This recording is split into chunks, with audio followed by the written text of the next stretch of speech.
How to share notes to Instagram Reels. Hey everyone, welcome back to the channel. In this tutorial, I'll be showing you guys how you can easily share notes on your Instagram Reel. But before we get started, do not forget to leave a like down below and subscribe to our channel. On that note, let's just jump right in. First thing first, open up your Instagram and make sure that you are logged into your account. Now all you have to do is head over to your reel section down below. So just tap on this reel section and you'll land on the reel page. Now once you land on the reels page, all you have to do now is simply go ahead and tap on the share button, and then you'll find an option to add note to your story or this reel particularly. Tap on this option right here and then swipe all the way to the right until you see add note option.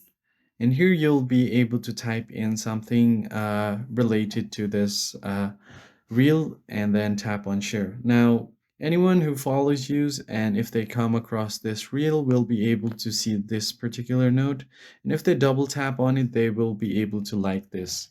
And if you want to delete the note, you can just tap on it to delete it, or you could also leave a new note.